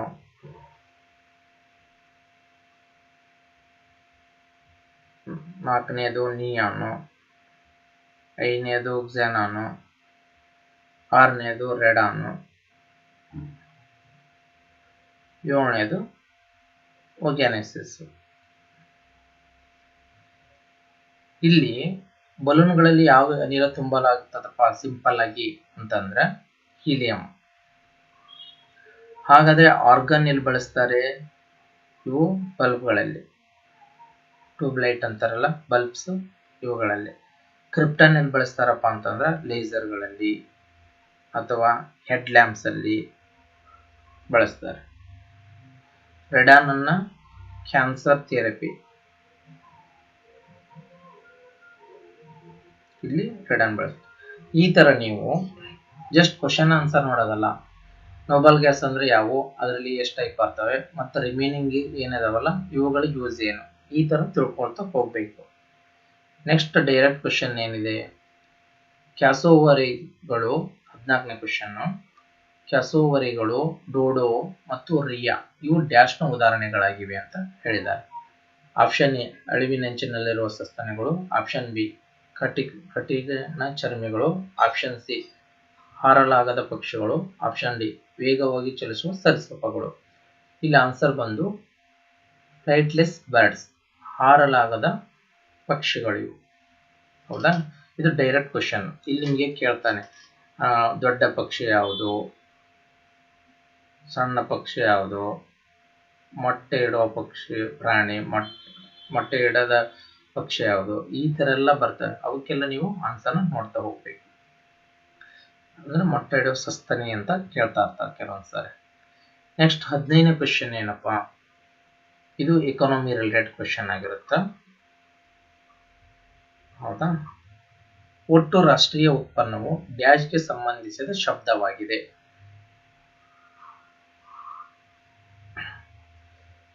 ಆಪ್ಷನ್ ಎ ಆರ್ಥಿಕತೆ, ಆಪ್ಷನ್ ಬಿ ಕೃಷಿ, ಆಪ್ಷನ್ ಸಿ ಅರಣ್ಯ ಉತ್ಪನ್ನಗಳು, ಆಪ್ಷನ್ ಡಿ ಚಲನ ಪ್ರಮಾಣ. Gross national product is term related to, ಈ ಟರ್ಮ್ ಎದಕ್ಕೆ ರಿಲೇಟೆಡ್ ಇದೆಯಪ್ಪ ಅಂದ್ರೆ ಆರ್ಥಿಕತೆ, ಎಕಾನಮಿಗೆ. ಇಲ್ಲಿ ನಿಮಗೆ GNP ಹಾಗಂದ್ರೆ GDP ಅಂತ ಬರ್ತವೆ. ಇವಾಗ ಫಸ್ಟ್ GDP ಅಂದ್ರೆ ಏನಪ್ಪಾ ಅಂತಂದ್ರೆ, ಇವಾಗ ಭಾರತ ದೇಶ ಇದೆಯಲ್ಲ, ಈ ದೇಶದಲ್ಲಿ ಉತ್ಪನ್ನವಾಗಿರತಂತ ಟೋಟಲ್ ಸರಕು ಮತ್ತು ಸೇವೆಗಳು, ಅದು ಇಲ್ಲಿ ಸಿಟಿಜನ್ಸ್, ಇಲ್ಲಿ ನಾಗರಿಕರಾಗಿರ್ಬೋದು, ಪ್ಲಸ್ ಫಾರಿನರ್ಸ್ ಏನು ಸೇರಿ ಇಲ್ಲಿ ಉತ್ಪನ್ನ ಮಾಡಿರ್ತಾರಲ್ಲ, ಇವೆರಡು ಸೇರಿ ಕ್ಯಾಲ್ಕುಲೇಟ್ ಮಾಡೋದು GDP, within A boundary limit of country, ಈ ನಮ್ಮ ದೇಶದ ಒಳಗಡೆ ಉತ್ಪನ್ನವಾಗಿರೋದು. ಹಾಗಾದ್ರೆ GNP ಏನಪ್ಪಾ ಅಂತಂದ್ರೆ ಭಾರತೀಯ ನಾಗರಿಕರು ಉತ್ಪನ್ನ ಮಾಡಿದ ಸರಕು ಮತ್ತು ಸೇವೆಗಳು. ಅದು ಭಾರತ ದೇಶದಲ್ಲೂ ಆಗಿರ್ಬೋದು, ಅಥವಾ USA ಆಗಿರ್ಬೋದು, ಅಥವಾ UK ಆಗಿರ್ಬೋದು. ಬಟ್ ಇವರೆಲ್ಲ ಭಾರತ ನಾಗರಿಕರೇ ಪ್ರೊಡ್ಯೂಸ್ ಮಾಡುತ್ತಾರೆ, ಇಲ್ಲಿ ಫಾರಿನರ್ಸ್ ನ ಆಡ್ ಮಾಡಲ್ಲ. ಇದು GNP, gross national product. Gross domestic product ಅಂದ್ರೆ ವಿತಿನ್ ಬೌಂಡ್ರಿ ಲಿಮಿಟ್ ಒಳಗಡೆ ನಾಗರಿಕರು ಮತ್ತು ಫಾರಿನರ್ಸ್ ಇಬ್ರು ಸೇರಿ ಪ್ರೊಡ್ಯೂಸ್ ಮಾಡಿರೋದು. ಹಾಗಾದ್ರೆ GNP ಅಂದ್ರೆ ಏನು ಅಂದ್ರೆ GDP plus income of citizen from abroad ಅಲ್ಲಿ. ಹೌದಾ? ಅಬ್ರಾಡ್ ಅಲ್ಲಿ income citizen minus income of foreigners ಏನು ನಮ್ಮ ಕಂಟ್ರಿ ಒಳಗಡೆ ಆಗಿರುತ್ತಲ್ಲ, ಇದನ್ನ ಮೈನಸ್ ಮಾಡಿದಾಗ ನಮಗೆ GNP ಬರುತ್ತೆ. ನೆಕ್ಸ್ಟ್ ನಾವು ಎಕಾನಮಿಯಲ್ಲಿ ಈ ಟರ್ಮ್ಸ್ ನೋಡ್ತಾ ಹೋಗ್ತೀವಿ. GDP, GNP, NNP ಅಂದ್ರೆ ಏನು, ಓಕೆನಾ? ಈ ತರ ಎಲ್ಲ ನೋಡ್ತಾ ಹೋಗೋಣ. GNP ಅಂದ್ರೆ ಏನು, ಇವನ್ನೆಲ್ಲ. ನೆಕ್ಸ್ಟ್ 16 ಕ್ವೆಶ್ಚನ್ ಏನಪ್ಪಾ ಅಂತಂದ್ರೆ, ಬೆಂಗಳೂರು ನಗರವು ಡ್ಯಾಶ್ ವರ್ಷದಲ್ಲಿ ಪೊಲೀಸ್ ಕಮಿಷನರೇಟ್ ಆಯಿತು. 1956, 1963, 1973, 1974. Bengaluru city became a police commissionerate in year. Direct answer 1963ರಲ್ಲಿ. ಹಾಗಾದ್ರೆ ಈ ನಮ್ಮ ಕಮಿಷನರೇಟ್ ಅಂತಂದ್ರೆ ಎಷ್ಟಿದಾವೆ? ಕರ್ನಾಟಕದಲ್ಲಿ ಕಮಿಷನರ್ ಎಷ್ಟಿದಾವೆ, ರೇಂಜಸ್ ಎಷ್ಟಿದಾವೆ ಅಂಡ್ ಪೊಲೀಸ್ ಡಿಸ್ಟ್ರಿಕ್ಟ್ ಎಷ್ಟಿದಾವೆ? ಫಸ್ಟ್ ಕಮಿಷನರೇಟ್ ಅಂದ್ರೆ 6 ಕಮಿಷನರೇಟ್ ಬರ್ತವೆ. ಅವು ಯಾವ್ಯಾವ ಅಂತ ನೋಟ್ ಮಾಡ್ಕೊಳ್ಳಿ. ರೇಂಜಸ್ ಅಂತ ಬಂದಾಗ 7, ಆಮೇಲೆ ಪೊಲೀಸ್ ಡಿಸ್ಟ್ರಿಕ್ಟ್ ಅಂತ ಬಂದಾಗ 32. ಇವುಗಳನ್ನ ನೀವೇ ಸ್ವಯಂ ಸರ್ಚ್ ಮಾಡಿ ನೋಟ್ಸ್ ಮಾಡ್ಕೊಂಡು ಇಟ್ಕೋಬೇಕು. ಓಕೆನಾ? ಇಲ್ಲಿ ಪೊಲೀಸ್ ಎಕ್ಸಾಮ್ ಅಂತ ಬಂದಾಗ minimum 1 to 2 question police department related ಕೇಳ್ತಾರೆ. ಆಯ್ತಾ? ನೆಕ್ಸ್ಟ್ 17 ಕ್ವಶನ್, ಕರ್ನಾಟಕದ ಡ್ಯಾಶ್ ಜಿಲ್ಲೆಯಲ್ಲಿರುವ ಸಂಗನಕಲ್ಲು ನವಶಿಲಾಯುಗದ ಅವಧಿಯ ಪುರಾತತ್ವ ಸ್ಥಳವಾಗಿದೆ. ಸುಮಾರು 3000 ವರ್ಷ BC ಹಿನ್ನೆಲೆಯದು. ಇದು ಯಾವ ಜಿಲ್ಲೆಯಲ್ಲಿ ಐತಪ್ಪ ಸಂಗನಕಲ್ಲು ಅಂತ ಕೇಳಿದಾರೆ question. Option A Koppal, option B Raichur, option C Ballari, option D Davanagere. ಇದು ಇರೋದು ಆಪ್ಷನ್ ಸಿ ಬಳ್ಳಾರಿಯಲ್ಲಿ. Sanganakallu is an ancient archaeological site from neolithic period located in dash district of Karnataka, Ballari. ಇಲ್ಲಿ ನಿಮಗೆ ಪ್ರೀ ಹಿಸ್ಟಾರಿಕ್ ಪೀರಿಯಡ್ ಅಲ್ಲಿ ಬರುತ್ತೆ. ಪ್ರೀ ಹಿಸ್ಟಾರಿಕ್ ಪೀರಿಯಡ್ ಅಲ್ಲಿ ನಿಮಗೆ ಪ್ರಮುಖವಾಗಿ ನವಶಿಲಾಯುಗ ಬರುತ್ತಾ, ಮಧ್ಯಶಿಲಾಯುಗ, ಅದೇ ರೀತಿ ಇಲ್ಲಿ ಹಳೆ ಶಿಲಾಯುಗ ಫಸ್ಟ್, ಆಮೇಲೆ ಮಧ್ಯಶಿಲಾಯುಗ, ಆಮೇಲೆ ನವಶಿಲಾಯುಗ, ಪ್ಯಾಲಿಯೋಲಿಥಿಕ್, ಮೀಸೋಲಿಥಿಕ್, ನಿಯೋಲಿಥಿಕ್. ನೆಕ್ಸ್ಟ್ ನಿಮಗೆ ಲೋಹಯುಗ ಅಂತ ಬರುತ್ತೆ. ಇದನ್ನ ನೀವು ಪ್ರಾಚೀನ ಕಾಲದ ಇತಿಹಾಸದಲ್ಲಿ ಸ್ಟಡಿ ಮಾಡ್ತೀರಾ. ಇಲ್ಲಿ ಪ್ರಮುಖವಾಗಿ ನೆಲೆಗಳು ಅಂತ ಬರ್ತವೆ, ಸೈಟ್ಸ್. ಇವು ಯಾವ್ಯಾವ ಸ್ಟೇಟ್ ಅಲ್ಲಿ ಇದಾವೆ, ಓಕೆನಾ? ಪ್ರಮುಖವಾಗಿ ಕರ್ನಾಟಕ ಅಂತ ಬಂದಾಗ ಯಾವ ಡಿಸ್ಟ್ರಿಕ್ಟ್ ಅಲ್ಲಿ ಇದಾವೆ ಅಂತೇಳಿ ನಿಮಗೆ ತುಂಬಾ ಇಂಪಾರ್ಟೆಂಟ್ ಆಗಿರ್ತವೆ. ಆದ್ರಿಂದ ಇವುಗಳ ನೆಲೆಗಳನ್ನ ನೀವು ಪ್ರಾಚೀನ ಕಾಲದ ಇತಿಹಾಸ ಅಂತ ಬಂದಾಗ ಒಂದ್ ಕಡೆ ನೋಟ್ ಮಾಡಿ ಇಟ್ಕೋಬೇಕು. ಕರ್ನಾಟಕದಲ್ಲಿ ನೆಲೆಗಳು ಎಲ್ಲೆಲ್ಲಿ ಬರ್ತವೆ, ಯಾವ ಡಿಸ್ಟ್ರಿಕ್ಟ್ ಅಲ್ಲಿ ಬರ್ತವೆ ಅಂತ.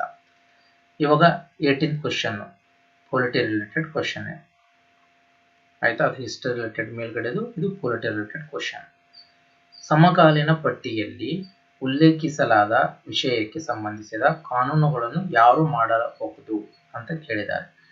ಆಪ್ಷನ್ ಎ ಕೇಂದ್ರ ಒಕ್ಕೂಟ ಸರ್ಕಾರ, ಆಪ್ಷನ್ ಬಿ ರಾಜ್ಯ ಸರ್ಕಾರ, ಆಪ್ಷನ್ ಸಿ ಸರ್ವೋಚ್ಚ ನ್ಯಾಯಾಲಯ, ಆಪ್ಷನ್ ಡಿ ಎ ಮತ್ತು ಬಿ.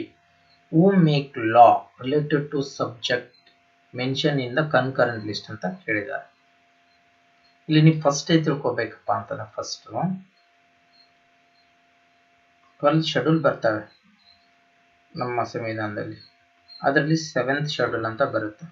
ಇದು ಡಿವಿಷನ್ ಆಫ್ ಪವರ್. ಇಲ್ಲಿ ಪ್ರಮುಖವಾಗಿ 3 ಡಿವಿಷನ್ ಆಗ್ತವೆ ಪವರ್ ಅಲ್ಲಿ. ಯೂನಿಯನ್ ಲಿಸ್ಟು, ಎರಡನೇದು ಸ್ಟೇಟ್ ಲಿಸ್ಟು, ಮೂರನೇದು ಕನ್ಕರೆಂಟ್ ಲಿಸ್ಟ್ ಅಂತ. ಯೂನಿಯನ್ ಲಿಸ್ಟ್ ಅಂದ್ರೆ ಕೇಂದ್ರ ಸರ್ಕಾರ ಮಾತ್ರ ಈ ವಿಷಯಗಳಿಗೆ ಸಂಬಂಧಪಟ್ಟಂತೆ ಕಾನೂನುಗಳನ್ನ ರಚಿಸುತ್ತೆ.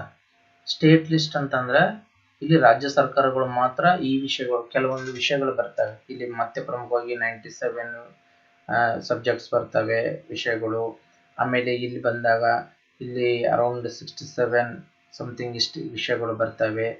ಈ ತರ ನೀವು ಈ ವಿಷಯಗಳನ್ನಾಗೆ ಯಾರೋ ಪರ್ಟಿಕ್ಯುಲರ್ ಕಾನೂನು ರಚನೆ ಮಾಡ್ತಾರೆ ಅಂತ ತಿಳ್ಕೊಬೇಕು. ಕನ್ಕರೆಂಟ್ ಅಂತ ಬಂದಾಗ both central and state government ಇವರಿಬ್ರು ಕಾನೂನುಗಳನ್ನ ಮಾಡಬಹುದು. ಇವಾಗ ಎಕ್ಸಾಂಪಲ್ ಫಾರೆಸ್ಟ್ ರಿಲೇಟೆಡ್ ಆಗಿರ್ಬೋದು, ಆಮೇಲೆ ಎಜುಕೇಶನ್ ರಿಲೇಟೆಡ್, ಇವುಗಳಿಗೆ both central and state government ಇಬ್ರು ಕೂಡ ಕಾನೂನುಗಳನ್ನ ರಚಿಸಬಹುದು ಅಂತ ಹೇಳಿ. ಸೊ ಇಲ್ಲಿ ಆನ್ಸರ್ ಏನಪ್ಪಾ ಅಂತಂದ್ರೆ ಡಿ, ಎ ಅಂಡ್ ಬಿ ಇವರಿಬ್ರು ಕೂಡ ರಚಿಸಬಹುದು. ಅಂಡ್ ಈ ಕನ್ಕರೆಂಟ್ ಲಿಸ್ಟ್ ಅನ್ನ ನಾವು ಆಸ್ಟ್ರೇಲಿಯಾದಿಂದ ಬಾರೋ ಮಾಡಿದ್ದೇವೆ. ಇದು ಕೂಡ ಒಂದು ಇಂಪಾರ್ಟೆಂಟ್ ಟಾಪಿಕ್. ನಾವು ಯಾವ್ಯಾವ ಕಂಟೆಂಟ್ ಅನ್ನ ನಮ್ಮ ಸಂವಿಧಾನಕ್ಕೆ ಆಡ್ ಮಾಡಿದೇವಲ್ಲ ಅವನ್ನ ಯಾವ ದೇಶದಿಂದ ಬಾರೋ ಮಾಡ್ಕೊಂಡ್ವಿ ಅಂತ ನಾವು ತಿಳ್ಕೊಂಡಿರ್ಬೇಕು. ಇಲ್ಲಿ 19ನೇ ಕ್ವಶನ್, ಕೆಳಗಿನವುಗಳಲ್ಲಿ ಯಾವುದು ಆಹಾರದಲ್ಲಿನ ಕಲಬೆರಕೆಗಳನ್ನು ಪತ್ತೆ ಹಚ್ಚುವ ವಿಧಾನವಲ್ಲ? ಹೌದಾ? Which of the following is not A method for detection of adulterant of food ಅಂತ. ಇವಾಗ ಎಕ್ಸಾಂಪಲ್ ಹೇಳ್ಬೇಕಪ್ಪ ಅಂತಂದ್ರೆ, ಇವಾಗ ಅಕ್ಕಿ, ಹೌದಾ? ಅಕ್ಕಿಯಲ್ಲಿ ಪ್ಲಾಸ್ಟಿಕ್ ಅಕ್ಕಿನ ಮಿಕ್ಸ್ ಮಾಡಿ ಕಲಬೆರಕೆ ಮಾಡ್ತಾರೆ. ಅದು ನೀರಾಗ ಹಾಕಿದ ತಕ್ಷಣ ಪ್ಲಾಸ್ಟಿಕ್ ಇರೋದು ಮೇಲ್ಗಡೆ ಬಂದ್ಬಿಡುತ್ತೆ, ಹೌದಾ? ಫಾರ್ ಎಕ್ಸಾಂಪಲ್ ಹೇಳಿದೆ. ಇದೇ ತರ ಇಲ್ಲಿ ಕೆಲವೊಂದು ಕಲಬೆರಕೆಗಳನ್ನು ಕೊಟ್ಟಿದೆ. ಇದರಲ್ಲಿ ಪ್ರಮುಖ ಯಾವುದು ರೈಟ್ ವೇ ಅಲ್ಲ, ಇದು ಕಲಬೆರಕೆ ಅಂತ ಡಿಟೆಕ್ಟ್ ಮಾಡಕ್ಕೆ ಅಂತ ಕ್ವಶನ್ ಇದು. ಹೌದಾ, ಇಲ್ಲಿ ಡೈರೆಕ್ಟ್ ಆನ್ಸರ್ ಹೇಳ್ತೀನಿ ನಾನು. ಆಪ್ಷನ್ ಡಿ, ಚಿಕೋರಿಯೊಂದಿಗೆ ಕಲಬೆರಕೆ ಮಾಡಿದ ಕಾಫಿ ನಮೂನೆಯ ಮೇಲೆ ಲೋಹ ಚುಂಬಕವನ್ನು ಚಲಿಸಿದಾಗ ಚಿಕೋರಿ ಲೋಹ ಚುಂಬಕಕ್ಕೆ ಅಂಟಿಕೊಳ್ಳುತ್ತದೆ. ಇದು ರೈಟ್ ವೇ ಅಲ್ಲ ಅಂತ ಹೇಳ್ತಾ ಇದ್ದಾರೆ ಐಡೆಂಟಿಫೈ ಮಾಡಕ್ಕೆ. ರಿಮೈನಿಂಗ್ 3 ಯಾವುದು ಅಂತ ಹೇಳಿ ಅವನ್ನ ಒಂದ್ಸರಿ ನೀವು ಓದ್ಕೊಳ್ಳಿ. ಅವೆಲ್ಲ ಕಲಬೆರಕೆಯ ವಿಧಾನ ಕಂಡುಹಿಡಿಯುವಂಥವು ಇವು ಇನ್ನು 3. ಹೌದಾ, ನೆಕ್ಸ್ಟ್ 20ನೇ ಕ್ವಶನ್. ಕೇಂದ್ರಾಡಳಿತ ಪ್ರದೇಶಗಳಾದಂತಹ ದಾದ್ರಾ, ನಗರ ಹವೇಲಿ, ದಿಯು ಮತ್ತು ದಮನ್ ಆಡಳಿತಾತ್ಮಕ ರಾಜಧಾನಿ. ನೋಡಿ, ಇದು ಕ್ವಶನ್ ನಿಮಗೆ ಸಿಂಪಲ್ ಅನ್ಸುತ್ತಾ, ಬಟ್ ಇದನ್ನ ಕನ್ಫ್ಯೂಸ್ ಆಗ್ತಾ ಇರೋ ಚಾನ್ಸಸ್ ತುಂಬಾ ಇರುತ್ತೆ. ಈ ತರ ಕೊಟ್ಟಾಗ ನೀವು ಕೆಲವೊಂದ್ಸಾರಿ ಎಕ್ಸ್ಪರ್ಟ್ ಇರೋರು, ತುಂಬಾ ಸೀನಿಯರ್ ಕೂಡ ದಾದ್ರಾನೋ, ದಮನ್ನೋ, ದಿಯೋ ಈ ತರ ಕನ್ಫ್ಯೂಸ್ ಆಗಿಬಿಡುತ್ತೆ. ಹೌದಾ, ಇಲ್ಲಿ ಆನ್ಸರ್ ಏನಪ್ಪಾ ಅಂದ್ರೆ ದಮನ್. ಇಲ್ಲಿ ನೀವು ಪ್ರಮುಖವಾಗಿ ನಾರ್ತ್ ಈಸ್ಟ್ ಸ್ಟೇಟ್ಸ್ ಏನ್ ಬರ್ತಾವಲ್ಲ, ಈಶಾನ್ಯ ರಾಜ್ಯಗಳು, ಈ ರಾಜ್ಯಗಳ ರಾಜಧಾನಿಗಳನ್ನ ನೀವು ನೆನ್ಪಿಟ್ಕೊಳ್ಳೋದು ತುಂಬಾ ಇಂಪಾರ್ಟೆಂಟ್ ಆಗುತ್ತೆ. ಅವು ಕೂಡ ನಿಮಗೆ ಕನ್ಫ್ಯೂಸ್ ಆಗ್ತವೆ. ಆದ್ರದ್ದು 7 ಸಿಸ್ಟರ್ ಸ್ಟೇಟ್ ಯಾವ್ಯಾವೆಲ್ಲ ಬರ್ತವೆ ರಾಜಧಾನಿಗಳು ಅಂತೇಳಿ ಒಂದ್ಸಾರಿ ನೀವು ನೋಡ್ಕೋಬೇಕು. ಇವಾಗ ಅಸ್ಸಾಂ ಆಗಿರ್ಬೋದು, ನಾಗಾಲ್ಯಾಂಡು, ಕೊಹಿಮಾ, ಈ ತರ ಅವು ಯಾವ್ಯಾವ ಸ್ಟೇಟ್ಗೆ ಏನೇನೆಲ್ಲ ರಾಜಧಾನಿಗಳಿದಾವೆ ಅಂತೇಳಿ ನೋಡ್ಕೊಳ್ಳಿ ಒಂದ್ಸಾರಿ. ನೆಕ್ಸ್ಟ್ 21 ಕ್ವಶನ್ ಏನಪ್ಪಾ ಅಂತಂದ್ರೆ, 2024ರ ಬೇಸಿಗೆ ಒಲಿಂಪಿಕ್ಸ್ ಡ್ಯಾಶ್ ನಲ್ಲಿ ನಡೆಯಿತು. 2024 summer Olympics will be held in, ಎಲ್ಲಿ ನಡೆಯಿತು, ನಡೆಯಲಿದೆ, ಸಾರಿ ಇನ್ನು ಫ್ಯೂಚರ್ ನಡೆಯಲಿದೆ ಅಂತ ಕೇಳ್ತಾ ಇದ್ದಾರೆ ಅವರು, ಎಲ್ಲಿ ನಡೆಯಲಿದೆ ಅಂತ. ಸೊ ಇಲ್ಲಿ ಏನ್ ತಿಳ್ಕೊಬೇಕಪ್ಪ ಅಂದ್ರೆ, ನೀವು ಒಲಿಂಪಿಕ್ಸ್ ಆಗಿರ್ಬೋದು, ಕಾಮನ್ವೆಲ್ತ್, ಆಮೇಲೆ ಈ ಬೇರೆ ಬೇರೆ G20 ಅಂತ ಈ ಇಂಟರ್ನ್ಯಾಷನಲ್ ಆರ್ಗನೈಸೇಷನ್ ಸಂಸ್ಥೆಗಳಿದಾವಲ್ಲ, ಇವುಗಳು ಎಲ್ಲೆಲ್ಲಿ ನಡೆದ್ವು ಅಂತೇಳಿ ಈ ವರ್ಷ, ಮುಂದಿನ ವರ್ಷ, ಹಿಂದಿನ ವರ್ಷ, ಪ್ರೆಸೆಂಟ್, ಪಾಸ್ಟ್, ಫ್ಯೂಚರ್ ಈ ತರಲ್ಲಿ ನೀವು ತಿಳ್ಕೊಳ್ತಾ ಹೋಗ್ಬೇಕಾಗುತ್ತೆ. ಈಗ 2024 ಆ ಟೈಮಲ್ಲಿ ಎಲ್ಲಿ ನಡೆಯಲಿದೆ ಅಂತ ಕೇಳಿದ್ರೆ, ಅವಾಗ ನಡೆದಿದ್ದೆಲ್ಲಪ್ಪ ಅಂತಂದ್ರೆ ಪ್ಯಾರಿಸ್ ನಲ್ಲಿ ನಡೀತು. ಹೌದಾ, ಇವಾಗ ನೀವು ಇದ್ರ ಜೊತೆಗೆ ಇನ್ನೊಂದು ಏನ್ ತಿಳ್ಕೊಬೇಕು ಅಂದ್ರೆ, ಇವಾಗ 2020 ಅಲ್ಲಿ ಎಲ್ಲಿ ನಡೀತು, 2024 ಅಲ್ಲಿ, ಇದು ಒಲಿಂಪಿಕ್ 4 ವರ್ಷಕ್ಕೊಮ್ಮೆ ನಡೆಯುತ್ತೆ. 2028 ಅಲ್ಲಿ ಎಲ್ಲಿ ನಡೆಯುತ್ತೆ, 2032 ಅಲ್ಲಿ ಎಲ್ಲಿ ನಡೀತು ತಿಳ್ಕೊಳ್ಬೇಕು. ಇವಾಗ 2020 ಅಲ್ಲಿ ನಡಿಬೇಕಾಗಿತ್ತು, ಬಟ್ 21 ಅಲ್ಲಿ ನಡೀತು, ಬಿಕಾಸ್ ಆಫ್ ಕೋವಿಡ್ ಪೋಸ್ಟ್ಪೋನ್ ಆಯಿತು.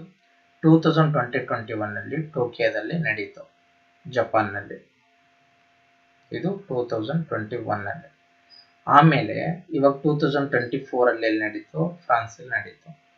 ನೆಕ್ಸ್ಟ್ 2028 ಅಲ್ಲಿ ನಮಗೆ ಲಾಸ್ ಏಂಜಲಸ್ ಅಲ್ಲಿ ನಡೆಯುತ್ತೆ, USA 2028 ಅಲ್ಲಿ. ಆಮೇಲೆ 2023 ಇದು ನಮಗ ಬ್ರಿಸ್ಬೇನ್ ಆಸ್ಟ್ರೇಲಿಯಾದಲ್ಲಿ ನಡೆಯುತ್ತೆ. ಈ ತರ ನಿಮಗ ಪ್ರೆಸೆಂಟ್, ಪಾಸ್ಟ್ ಅಂಡ್ ಫ್ಯೂಚರ್ ಗೊತ್ತಿರಬೇಕು ಎಲ್ಲಿ ನಡೀತಾವ ಅಂತ. ನೆಕ್ಸ್ಟ್ ಕ್ವಶನ್, ಇದು ಪೊಲಿಟಿ ರಿಲೇಟೆಡ್, ಮೇಲ್ಗಡೆದು ಕರೆಂಟ್ ಅಫೇರ್ಸ್, ಇದು polity related question.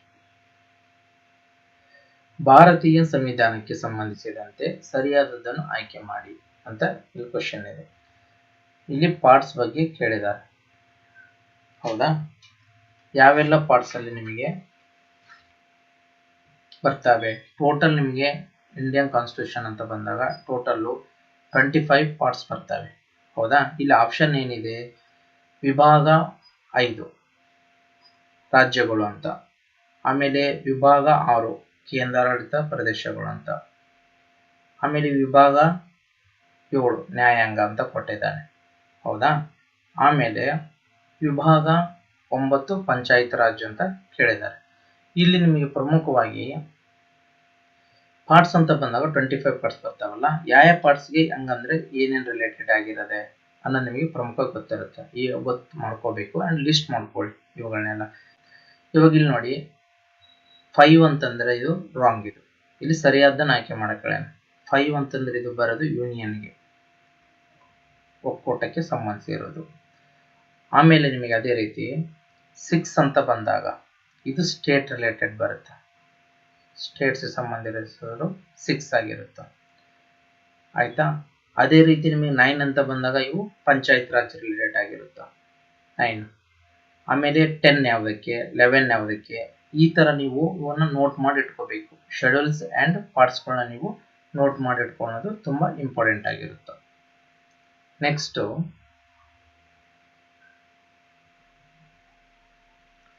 SI unit ಬಗ್ಗೆ ಕೇಳಿದ್ದಾರೆ. ಇದು ನಿಮಗೆ ಫಿಸಿಕ್ಸ್ ಸೈನ್ಸ್ ಕ್ವಶನ್ ಬರುತ್ತೆ ಫಿಸಿಕ್ಸ್ ಅಲ್ಲಿ. ವಿದ್ಯುತ್ ಪ್ರವಾಹದ SI ಯೂನಿಟ್ ಘಟಕ ಯಾವುದು ಅಂತ. SI ಘಟಕ ಯಾವುದು? ವಿದ್ಯುತ್ ಪ್ರವಾಹದ್ದು the SI unit of current ಯಾವುದಪ್ಪ? ಇಲ್ಲಿ 4 ಆಪ್ಷನ್ ಕೊಟ್ಟಿದ್ದಾನೆ. Option A ampere, option B watt, option C volt, option D joule ಅಂತ. ಆಂಪಿಯರ್ ಬಂದ್ಬಿಟ್ಟು ಕರೆಂಟ್ ಇದು. ಅದೇ ರೀತಿ ನಿಮಗೆ ವ್ಯಾಟ್ ಇದೆಯಲ್ಲ, ಇದು ಪವರ್ದು ಯೂನಿಟ್ ಆಗುತ್ತೆ. ವೋಲ್ಟ್ ಇದೆಯಲ್ಲ, ಇದು ಎಲೆಕ್ಟ್ರಿಕ್ ಪೊಟೆನ್ಷಿಯಲ್ ವಿದ್ಯುತ್ ಸಾಮರ್ಥ್ಯದ್ದಾಗುತ್ತೆ. ಆಪ್ಷನ್ ಡಿ ಇದೆಯಲ್ಲ ಜೋಲ್, ಇದು ಎನರ್ಜಿ, ಇದರ SI ಯೂನಿಟ್. ಹಾಗಾದ್ರೆ ಇಲ್ಲಿ ಕರೆಂಟ್ ಇನ್ ಕೇಳಿದ್ರಿಂದ ಆಪ್ಷನ್ ಎ ರೈಟ್ ಆನ್ಸರ್ ಆಗುತ್ತೆ. ಇವುಗಳನ್ನು ಕೂಡ ನೀವು ಸೈನ್ಸ್ ಕ್ಲಾಸ್ ಅಲ್ಲಿ ತಿಳ್ಕೋಬೇಕಾಗುತ್ತೆ. ನೆಕ್ಸ್ಟ್ ಇದು ಮ್ಯಾಪ್ ರಿಲೇಟೆಡ್ ಕ್ವಶನ್ ಕೇಳಿದ್ದಾರೆ. ಜಾಗ್ರಫಿ ಅಂತ ತಗೋಬಹುದು. ಮ್ಯಾಪ್ ರೀಡಿಂಗ್ ಕ್ವಶನ್ ಏನಪ್ಪಾ? ಕೆಳಗಿನ ರಾಜ್ಯಗಳಲ್ಲಿ ಯಾವುದು 2 ವಿಭಿನ್ನ ರಾಷ್ಟ್ರಗಳೊಂದಿಗೆ ಅಂತಾರಾಷ್ಟ್ರೀಯ ಗಡಿಗಳನ್ನು ಹೊಂದಿದೆ ಅಂತೇಳಿ. ತ್ರಿಪುರಾ, ಮಿಜೋರಾಂ, ನಾಗಾಲ್ಯಾಂಡ್, ಮಣಿಪುರ್. ಅವಾಗಲೇ ಹೇಳಿದ್ನಲ್ಲ ನೋಡಿ, ಕನ್ಫ್ಯೂಸ್ ಮಾಡೋಕ್ಕೋಸ್ಕರ ನಿಮಗೆ ನಾರ್ತ್ ಈಸ್ಟರ್ನ್ ಸ್ಟೇಟ್ ನ ಕೊಟ್ಟಿದ್ದಾನೆ. ಇಲ್ಲಿ ನಿಮಗೆ ನಾರ್ತ್ ಈಸ್ಟರ್ನ್ ಸ್ಟೇಟ್ಗಳು ಕ್ಯಾಪಿಟಲ್ ಆಗಿರ್ಬೋದು, ರಾಜಧಾನಿಗಳಾಗಿರ್ಬೋದು, ಇವು ಯಾವ ದೇಶಗಳ ಜೊತೆಗೆ ಬೌಂಡ್ರಿನ ಶೇರ್ ಮಾಡಿದಾವೆ ಅಂತ ಇವನ್ನೆಲ್ಲ ತಿಳ್ಕೊಳ್ಳೋದು ಇಂಪಾರ್ಟೆಂಟ್. ಇಲ್ಲಿ ಪ್ರಮುಖವಾಗಿ ಮಿಜೋರಾಂ ಇದು ಇದೆಯಲ್ಲ, ನಮಗೆ ಬಾಂಗ್ಲಾ ಹಾಗೂ ಮಯನ್ಮಾರ್ ಈ ದೇಶಗಳೊಂದಿಗೆ ಇಲ್ಲಿ ಗಡಿನ ಹಂಚಿಕೊಂಡಿದೆ ಮಿಜೋರಾಂ. ಅದೇ ರೀತಿ ತ್ರಿಪುರ ಆಗಿರ್ಬೋದು, ನಾಗಾಲ್ಯಾಂಡು, ಮಣಿಪುರ್ ಇವು ಯಾವ ದೇಶದ ಜೊತೆಗೆ ಗಡಿ ಹಂಚಿಕೊಂಡವೆ ಅಂತೇಳಿ ನೋಟ್ ಮಾಡ್ಕೊಳ್ಳಿ. ಆಯ್ತಾ? ನೆಕ್ಸ್ಟ್ ಕೆಳಗಿನವುಗಳಲ್ಲಿ ಯಾವುದು ಏಕೈಕ ಜೀವಿಯಿಂದ ಸಂತಾನೋತ್ಪತ್ತಿಯ ವಿಧಾನವಲ್ಲ? Which of the following is not a mode of reproduction by single organisms? Option A ವಿದಳನ, ಆಪ್ಷನ್ ಬಿ ಸಮ್ಮಿಳನ, ಆಪ್ಷನ್ ಸಿ ಮೊಳಕೆ ಒಡೆಯುವಿಕೆ, ಆಪ್ಷನ್ ಡಿ ವಿಘಟನೆ. ಅಂದ್ರೆ ಒಂದೇ ಒಂದು ಜೀವಿದ್ದು ಸಂತಾನೋತ್ಪತ್ತಿ ಮಾಡೋದು ಯಾವುದು, 2 ಜೀವಿಗಳು ಸೇರ್ಕೊಂಡು ಸಂತಾನೋತ್ಪತ್ತಿ ಮಾಡೋದು ಯಾವುದು ಅಂತ ಇದೆ. ಇಲ್ಲಿ ಡೈರೆಕ್ಟ್ ನೀವು ನೋಡ್ಬೋದು, ಸಮ್ಮಿಲನ ಅಂತಂದ್ರೆ 2 ಜೀವಿಗಳು ಬೇಕೇ ಬೇಕಾಗುತ್ತೆ ಅಂತ. ಫ್ಯೂಷನ್ ರಿಮೈನಿಂಗ್ ಎಲ್ಲ ಇದಾವಲ್ಲ. ವಿದಳನ ಅಂತಂದ್ರೆ ಒಂದು ಜೀವಿ ಇರೋದನ್ನ ಡಿವೈಡ್ ಮಾಡಿದ್ರೆ ವಿದಳನ ಆಗುತ್ತೆ. ಅದೇ ರೀತಿ ಮೊಳಕೆ ಹೊಡೆದು ಒಂದೇ ಒಂದು ಸೀಡ್ ಇದ್ದೇ ಮೊಳಕೆ ಆಗುತ್ತೆ. ವಿಘಟನೆ ಅಂದ್ರೂ ಕೂಡ ಒಂದು ಜೀವಿದ ಡಿವೈಡ್ ಮಾಡಿ ಹಾಕೋದು, ಫ್ರಾಗ್ಮೆಂಟೇಶನ್ ಮಾಡಿ, ಆಲೂಗಡ್ಡೆ ಅವನ್ನೆಲ್ಲ ಬ್ರೇಕ್ ಡೌನ್ ಮಾಡಿ ಹಾಕ್ತಾರೆ. ಹೌದಾ? ಒಂದೇ ಇರುತ್ತೆ. ಈ ತರ ಇಲ್ಲಿ ಯಾವ್ದಪ್ಪ ಆನ್ಸರ್ ಅಂತಂದ್ರೆ ಸಮ್ಮಿಳನ ಅಂತ. ನೆಕ್ಸ್ಟ್ ಕ್ವಶನ್ ಅಂದ್ರೆ ಕ್ರಿಮಿಯನ್ ಪರ್ಯಾಯದೀಪ ಇದೆಯಲ್ಲ, ಮ್ಯಾಪ್ ಬೇಸ್ಡ್ ಕ್ವಶನ್ ಇದು, ವರ್ಲ್ಡ್ ಮ್ಯಾಪ್ ನೋಡಿ. ಜಾಗ್ರಫಿಯಲ್ಲಿ ಮ್ಯಾಪ್ ಬೇಸ್ಡ್ ಕ್ವಶನ್ ಹೇಗೆ ಕೇಳ್ತಾರೆ ಅಂತ. ಇದು ಕರೆಂಟ್ ಅಫೇರ್ಸ್ ಅಲ್ಲಿ ಇತ್ತು ಆ ಟೈಮಲ್ಲಿ. ಕ್ರಿಮಿಯನ್ ಪರ್ಯಾಯ ದ್ವೀಪವು ಡ್ಯಾಶ್ ನಿಂದ ಆವೃತವಾಗಿದೆ. ಆಪ್ಷನ್ ಎ ನಾರ್ಥನ್ ಸಿ ಉತ್ತರ ಸಮುದ್ರ, ಆಪ್ಷನ್ ಬಿ ಬ್ಲ್ಯಾಕ್ ಸಿ ಕಪ್ಪು ಸಮುದ್ರ, ಆಪ್ಷನ್ ಸಿ ಮೆಡಿಟೇರಿಯನ್ ಸಮುದ್ರ, ಆಪ್ಷನ್ ಡಿ ಕ್ಯಾಸ್ಪಿಯನ್ ಸಮುದ್ರ ಅಂತ ಹೇಳಿ. ಇಲ್ಲಿ ಯಾವ್ದಪ್ಪ? Crimean peninsula surrounded by black C ಇದ್ದ. ಇದು ಕ್ರಿಮಿಯನ್ ಪೆನಿನ್ಸುಲಾ ನಮ್ಗೆ ಉಕ್ರೇನು ಮತ್ತು ಈಗ ರಷ್ಯಾ ವಾರ್ ಇವಾಗ ಏನ್ ನಡೀತಾ ಇದೆಯಲ್ಲ, ಇವುಗಳ ವಿವಾದಾತ್ಮಕ ಪ್ಲೇಸ್ ಆಗಿತ್ತು ಅಂತ ಹೇಳಿ ನಾವಿಲ್ಲಿ ತಿಳ್ಕೊಂಡಿದ್ದೀವಿ. ನೆಕ್ಸ್ಟ್ 27ನೇ question science related, biology related question ಬರುತ್ತೆ. ಒಬ್ಬ ವ್ಯಕ್ತಿಯು ದೂರದ ವಸ್ತುಗಳನ್ನು ಸ್ಪಷ್ಟವಾಗಿ ನೋಡಬಹುದು, ಆದರೆ ಹತ್ತಿರದ ವಸ್ತುಗಳನ್ನು ಸ್ಪಷ್ಟವಾಗಿ ನೋಡಲಾಗುವುದಿಲ್ಲ. ಅವನಿಗೆ ಡ್ಯಾಶ್ ಇದೆ, ಯಾವ ದೋಷ ಐತಿ ಅಂತ ಹೇಳ್ಬೇಕಿದೆ. ಆಪ್ಷನ್ ಎ ಸಮೀಪ ದೃಷ್ಟಿ ದೋಷ, option B hypermetropia, option C presbyopia, option D ಬಣ್ಣ ಕುರುಡುತನ ಅಂತ. A person who can see a distance object clear ಆಗಿ ಕಾಣುತ್ತಾ, can not see near by object distantly. ಅಂದ್ರೆ ಅವನಿಗೆ ದೂರ ವಸ್ತುಗಳು ಕ್ಲಿಯರ್ ಆಗಿ ಕಾಣ್ತವೆ, ಹತ್ತಿರದ ವಸ್ತು ಕ್ಲಿಯರ್ ಆಗಿ ಕಾಣ್ತಾ ಇಲ್ಲ ಅಂತಂದ್ರೆ ಹೈಪರ್ ಮೆಟ್ರೋಪಿಯಾ ಅಂತ ಬರುತ್ತೆ. ಇದು ರಿವರ್ಸ್, ಅವನಿಗೆ ದೂರದ ವಸ್ತುಗಳು ಕಾಣಲ್ಲ ಬಟ್ ಹತ್ತಿರದ ವಸ್ತುಗಳನ್ನು ಸ್ಪಷ್ಟವಾಗಿ ನೋಡಬಹುದು ಅಂತ ಬಂದಾಗ ಇದು ಸಮೀಪ ದೃಷ್ಟಿ ದೋಷ ಅಂತ ಆಗುತ್ತೆ. ಇದು ಕೂಡ ಪ್ರೆಸ್ ಬಯೋಪಿಯಾನು ಇಲ್ಲಿ ಹೈಪರ್ ಮೆಟ್ರೋಪಿಯಾ ರಿಲೇಟೆಡ್ ಬರುತ್ತೆ. ಬಣ್ಣ ಕುರುಡುತನ ಅಂತಂದ್ರೆ ಇಲ್ಲಿ ಐಡೆಂಟಿಫಿಕೇಶನ್ ಆಫ್ ಕಲರ್ಸ್ ಆಗ್ತಾ ಇರಲ್ಲ. ಮೇನ್ ಆಗಿ ಇದು ರೆಡ್ ಅಂಡ್ ಗ್ರೀನ್ ಅಂತ ಅನ್ಕೊಂತೀನಿ. ಇವುಗಳ ಐಡೆಂಟಿಫಿಕೇಶನ್ ನಲ್ಲಿ ಅವನು ಫೇಲ್, ಇವನ್ನ ಐಡೆಂಟಿಫೈ ಮಾಡಕ್ ಆಗ್ತಾ ಇರಲ್ಲ. ಇವ್ರನ್ನ ನಾವು ಕಲರ್ ಬ್ಲೈಂಡ್ನೆಸ್ ಅಂತ ಹೇಳಿ ಕ್ಯಾಟಗರೈಸ್ ಮಾಡ್ತೇವೆ. ಹೌದಾ? ನೆಕ್ಸ್ಟ್ ಕ್ವಶನ್, 28 ಕ್ಯಾರೆಟ್ ಚಿನ್ನ ಬಗ್ಗೆ ಕೆಳಗಿನವುಗಳಲ್ಲಿ ಯಾವುದು ಸರಿ? ಇದು ರಿಲೇಟೆಡ್ ಟು ಫಿಸಿಕ್ಸ್. ಇಲ್ಲಿ ಮೆಟಲ್ಸ್ ಅಂತ ಬರುತ್ತಲ್ಲ, ಫಿಸಿಕ್ಸ್ ಕ್ವಶನ್ ಆಗಿರುತ್ತೆ. ಇದನ್ನು ನಾವು ಆಪ್ಷನ್ ಎ, ಇದನ್ನು ನಾವು 24 ಕ್ಯಾರೆಟ್ ಚಿನ್ನ ಎಂದು ಕರೆಯುತ್ತೇವೆ, ಶುದ್ಧ ಚಿನ್ನ ಅಂತಂದ್ರೆ. ಆಪ್ಷನ್ ಬಿ, ಆಭರಣಗಳನ್ನು ತಯಾರಿಸಲು ಇದು ಸೂಕ್ತವಲ್ಲ. ಆಪ್ಷನ್ ಸಿ, ಇದನ್ನು ಗಟ್ಟಿಗೊಳಿಸಲು ಬೆಳ್ಳಿ ಮತ್ತು ತಾಮ್ರ ಮಿಶ್ರ ಲೋಹಗಳನ್ನು ಮಾಡಲಾಗುವುದು. ಇವುಗಳಲ್ಲಿ ಎಲ್ಲವೂ ಹೇಳಿಕೆಗಳು ಕರೆಕ್ಟ್ ಆಗಿದಾವೆ ಅಂತ. ಯಾವ ಸರಿ ಅಂತ ಕೇಳಿದ್ದಾನೆ. ಇಲ್ಲಿ ಎಲ್ಲ ಹೇಳಿಕೆಗಳು ಕರೆಕ್ಟ್. ಯಾಕಪ್ಪ ಅಂತಂದ್ರೆ ಶುದ್ಧ ಚಿನ್ನ ಅಂತಂದ್ರೆ 24 ಕ್ಯಾರೆಟ್ ಗೋಲ್ಡ್ ಶುದ್ಧ ಚಿನ್ನ ಅಂತ ಕರಿತೇವೆ. ಅದೇ ರೀತಿ ಇದು ಯಾಕೆ ಆಭರಣ ಮಾಡಕ್ ಹೋಗ್ತಾವಲ್ಲ ಅಂತಂದ್ರೆ ಇದು ತುಂಬಾ ಮೆದುವಾಗಿರೋದ್ರಿಂದ ಇಲ್ಲಿ ಆರ್ನಮೆಂಟ್ಸ್ ಅಂಡ್ ಜ್ಯುವೆಲರ್ಸ್ ನ ಇಲ್ಲಿ ರೆಡಿ ಮಾಡೋದು ಕಷ್ಟ ಆಗುತ್ತೆ. ಇದು ಮೆದುವಿರೋದ್ರಿಂದ ಇದನ್ನ ಗಟ್ಟಿಗೊಳಿಸೋಕೋಸ್ಕರನೇ ಬೆಳ್ಳಿ ಅಥವಾ ತಾಮ್ರ ಮಿಶ್ರಣ ಮಾಡ್ತಾರೆ. ಇವಾಗ ನೀವು ಕೇಳಿರ್ತೀರಾ 65 ಗೋಲ್ಡ್ ಅಂತ ಬಂದಾಗ ಗೋಲ್ಡ್ 65, 92, ಆಮೇಲೆ KDM ಈ ತರ ಎಲ್ಲ ಬರ್ತವೆ. ಇವು ಪ್ಯೂರಿಟಿ ಮೇಲೆ ಇವನ್ನ ಡಿವೈಡ್ ಮಾಡಿರ್ತಾರೆ. ಇಷ್ಟು % ತಾಮ್ರ ಅಥವಾ ಬೆಳ್ಳಿ ಸೇರಿಸಿದ್ರೆ 85, 8% ಸೇರಿದ್ರೆ 92, KDM ಅಂದ್ರೆ ಪ್ಯೂರ್ ಗೋಲ್ಡ್, ಈ ತರ ಎಲ್ಲ ಬರ್ತವೆ. ಆಯ್ತಾ? ನೆಕ್ಸ್ಟ್ ಕ್ವಶನ್ 29, ಸಾಂಕ್ರಾಮಿಕ ರೋಗಗಳು, ಬಯಾಲಜಿ ರಿಲೇಟೆಡ್. ಕೆಳಗಿನಗಳಲ್ಲಿ ಯಾವುದು ಸಾಂಕ್ರಾಮಿಕ ರೋಗ ಅಂತ ಕೇಳಿದಾನೆ. ಆಪ್ಷನ್ ಎ, ಕ್ಯಾನ್ಸರ್, ಹುಣ್ಣು ರೋಗ. ಆಪ್ಷನ್ ಬಿ, ಡಯಾಬಿಟಿಸ್, ಮಧುಮೇಹ ರೋಗ. ಆಪ್ಷನ್ ಸಿ, ಮೀಸಲ್ಸ್, ದಡಾರ. ಆಪ್ಷನ್ ಡಿ, ಅಧಿಕ ರಕ್ತದೊತ್ತಡ. ಇಲ್ಲಿ ನೋಡಿ, ಇವು 3 ಇದಾವಲ್ಲ, ಇವು ಆಲ್ಮೋಸ್ಟ್ ಟ್ರಾನ್ಸ್ಫರ್ ಆಗಲ್ಲ. ಇವು ಸೋಂಕು ನಿರ್ಮಿತ ಅಲ್ಲ, ಒಬ್ರಿದ್ದೊಬ್ರಿಗೆ ಹರಡಕ್ ಆಗಲ್ಲ. ಬಟ್ ಇದೆಯಲ್ಲ ಮೀಸಲ್ಸ್, ದಡಾರ, ಇದು ವೈರಸ್ ಇಂದ ಬರುತ್ತೆ. ಇದು ನೀವು ಈ ಡಿಸೀಸ್ ಇಂದ ಇನ್ಫೆಕ್ಟ್ ಆಗಿರೋ ವ್ಯಕ್ತಿಗಳಿಂದ ಕಾಂಟ್ಯಾಕ್ಟ್ ಮಾಡಿದ್ರೆ, ಅಥವಾ ಅವ್ರ ಗಾಳಿ ಮೂಲಕ ಅವ್ರ ಸೇವನೆ ಮಾಡ್ತಾ ಗಾಳಿ ಅಥವಾ ನೀರು, ಇವುಗಳೆಲ್ಲ ಮೂಲಕ ಇದು ಹರಡುತ್ತೆ, ಸಾಂಕ್ರಾಮಿಕವಾಗಿ ಸ್ಪ್ರೆಡ್ ಆಗುತ್ತೆ ಇದು. ಬಟ್ ಇವು ಆಲ್ಮೋಸ್ಟ್ ಸ್ಪ್ರೆಡ್ ಆಗಲ್ಲ. ಇವು ಇಂಟರ್ನಲಿ ಜನರೇಟ್ ಆಗ್ತಾವ ಅಥವಾ ಹೆರಿಡಿಟಿಂದ ಬಂದಿರ್ತಂತ ರೋಗಗಳು, ರಿಮೈನಿಂಗ್ 3. ಆದ್ರಿಂದ ಇಲ್ಲಿ ಯಾವ್ದಪ್ಪ ಸಾಂಕ್ರಾಮಿಕ ರೋಗ ಅಂದ್ರೆ ಮೀಸಲ್ಸ್, ದಡಾರ, ಇನ್ಫೆಕ್ಷಿಯಸ್ ಡಿಸೀಸ್ ಅಂದ್ರೆ ಮೀಸೆಲಸ್ ಅಂತ ಕರಿತೇವೆ. ನೆಕ್ಸ್ಟ್ ಕ್ವಶನ್ 30, ಭಾರತದಲ್ಲಿ ಗರ್ಭಧಾರಣೆಯ ಸುರಕ್ಷಿತ ಮತ್ತು ಕಾನೂನುಬದ್ಧ ಮುಕ್ತಾಯದ ಚೌಕಟ್ಟಿನ ರಚನೆಯನ್ನು ಡ್ಯಾಶ್ ನಿಂದ ಒದಗಿಸಲಾಗುತ್ತದೆ. ಆಪ್ಷನ್ ಎ, ಪ್ರವಸನ ಪೂರ್ವ ಗರ್ಭಾವಧಿ ಕಾಯ್ದೆಯ ವೈದ್ಯಕೀಯ ಮುಕ್ತಾಯ. ಆಪ್ಷನ್ ಬಿ, ಗರ್ಭಾವಧಿ ಕಾಯ್ದೆಯ ಆಧುನಿಕ ಮುಕ್ತಾಯ. ಆಪ್ಷನ್ ಸಿ, ಗರ್ಭಧಾರಣೆ ಕಾಯ್ದೆಯ ವೈದ್ಯಕೀಯ ಮುಕ್ತಾಯ. ಆಪ್ಷನ್ ಡಿ, ಇವುಗಳಲ್ಲಿ ಯಾವುದೂ ಅಲ್ಲ.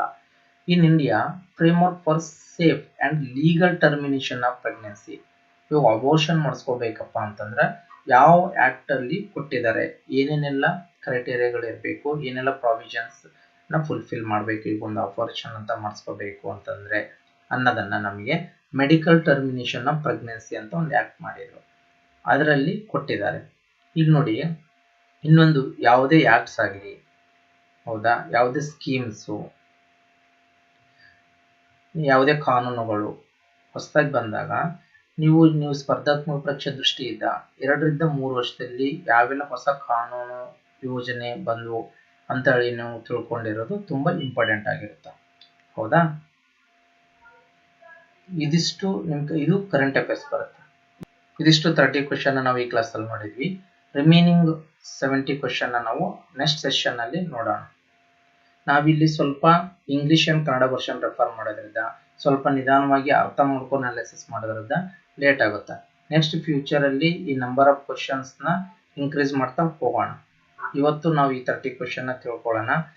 ನಿಮಗೆ ಯಾರೆಲ್ಲ ಈ ಕಾಂಪಿಟೇಟಿವ್ ಎಕ್ಸಾಮ್ ನ ಪ್ರಿಪರೇಷನ್ ಮಾಡ್ತಾ ಇದ್ದಾರೋ ಅವ್ರಿಗೆ ಈ ಚಾನಲ್ ನ ಶೇರ್ ಮಾಡಿಸಿ, ಹಾಗೂ ಅವ್ರನ್ನ ಈ ಚಾನಲ್ಗೆ ಸಬ್ಸ್ಕ್ರೈಬ್ ಮಾಡೋಕೆ ಹೇಳಿ. ಇವಾಗ ನೆಕ್ಸ್ಟ್ ನಾವು ಇದೇ ತರ ಈಗ ಕ್ವಶನ್ ಪೇಪರ್ ಡಿಸ್ಕಷನ್, ನೆಕ್ಸ್ಟ್ ನಾವು 6th to 10th state books ನ ಕ್ಲಾಸಸ್ ನ ಪ್ರಾರಂಭ ಮಾಡ್ತಾ ಇದೀವಿ, ಸೋಷಿಯಲ್ ಸೈನ್ಸ್. ಓಕೆನಾ? ಅದರ ಜೊತೆಗೆ ನೆಕ್ಸ್ಟ್ ಕರೆಂಟ್ ಅಫೇರ್ಸ್, ಜನವರಿದ current affairs. Okay, thank you for watching. Share ಮಾಡಿ, ಸಬ್ಸ್ಕ್ರೈಬ್ ಮಾಡಿ.